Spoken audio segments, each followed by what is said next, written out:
Hey candle friends, welcome back to the channel, or if you're new here, hi, I'm Ashley. I'm the owner of Mrs. Frizz Co, a small batch handcrafted candle business located in the beautiful Ontario, Canada. On this channel, we talk about everything from making candles and like products to a behind the scenes look at owning your own small handcrafted brand. If that is something that appeals to you, I'd love for you to hit subscribe and stick around. Today, I'm sure you saw the thumbnail, and I just want to talk to you guys about a few things that I would do if I was starting my business in 2025. So I'm not wasting any time jibber jabbering today. Let's get right into it.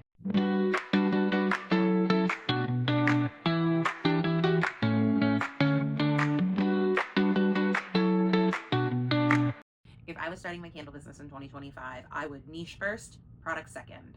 And what I mean by that is I would really define my niche before I even started making products. Unless it was just, me experimenting or testing some vessels or whatever. But when we start, often we will start with just whatever, and that doesn't exactly build a cohesive brand. So if I was starting in 2025, I would want to have a very well-defined niche. I used to think that I needed every scent under the sun, which is an easy trap to fall into, especially when you just start making candles, because you're going to start buying fragrance oils and you are going to want all of them. You have been warned. If I was starting my candle brand now, I would niche down first. Once you define your ideal customer, you are able to define what your niche is. And for me, that is having a minimalistic, timeless collection. So that's my signature line.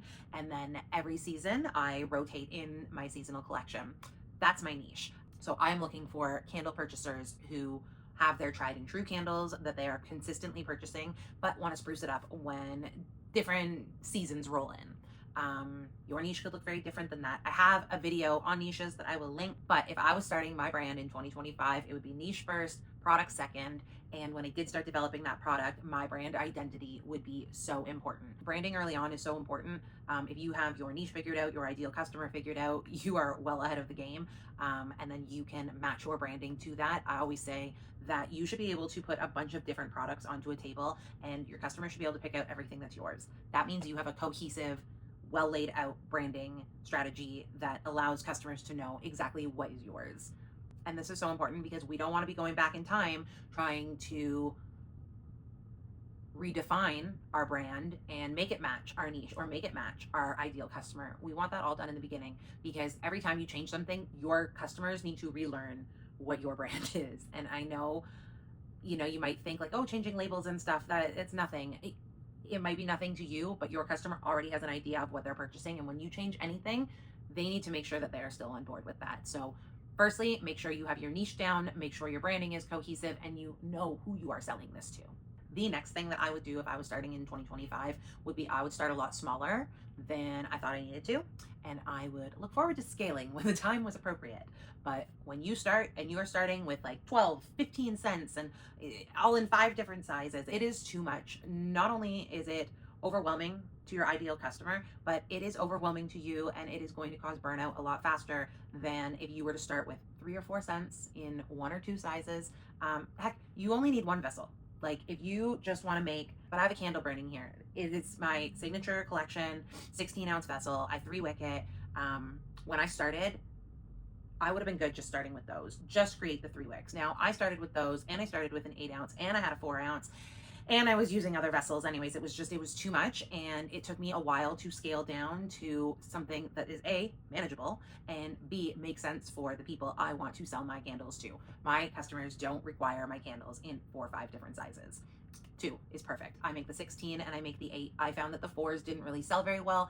I do have 4 ounces sometimes when I roll out seasonal collections, because I find that sometimes customers will like to try them in the 4 ounce, but honestly, they're more time consuming to make, and my customers are more than happy to buy my larger candles. So really think about your customer. Again, this is all going to go back to who your customer is, but you really need to think about your customer and start on a smaller scale than you think you have to. Also, it's going to save you time and it's going to save you money. Okay. And we don't have a lot of money when we are starting out a new brand. So let's save it where we can, and let's not try and pretend that we are, a Bath and Body Works, because we're not. Let's small scale it and save our sanity and make our inventory much easier. If I was starting my candle brand in 2025, I would initially focus on my Canadian supplier list so much more. The whole point of this YouTube channel is supposed to be not just about being a candle maker and owning a small handcrafted brand, but also there's that part of it that I'm Canadian, and I don't see that many channels out here where the creators and the small businesses are Canadian based. We are very different than our neighbors to the south, which is where some of my favorite candle creators are from. But with everything going on and the political climate right now, it is unreasonable, honestly, to think that you could use all American suppliers and it's not going to impact your business. You know, tariffs and all the things that are happening right now with the dollar, you really are doing yourself a disservice if you're not keeping your products created in Canada by Canadian products as best you can. And now this is not always possible, and I know that, and I know that my Canadian suppliers are buying their wax from the States. You know, my prices have gone up because their prices have gone up, whatever. But I'm doing my best. Also, I'm doing my best to at least say that I am doing what I can to source all my products in Canada for shipping and for things getting held up at the border. It's just not worth it to have all your eggs in an American basket right now, which unfortunately is crappy because there's some really great American suppliers, but there's so many great Canadian suppliers too. And I don't see enough focus on them. I hear about all the big names in the States, but you know, I very rarely do I see videos of the incredible Canadian suppliers that we have here. Definitely something I would like to focus on a little bit more moving forward, but all this to say that, again, if I was starting my business again in 2025, I would really focus on strictly Canadian suppliers. Also for that, you know, Canada is very much in its elbows up era. We are trying to remind the rest of the world that we are a sovereign and sustainable country, and nothing is more Canadian right now than being a Canadian made product. So yes, my product is handmade in Canada. I can't say that it is a 100% Canadian made product because like something like my wax I know comes from America, but I do use all Canadian suppliers right now with the exception of my vessels. I am doing my best to keep my products Canadian made.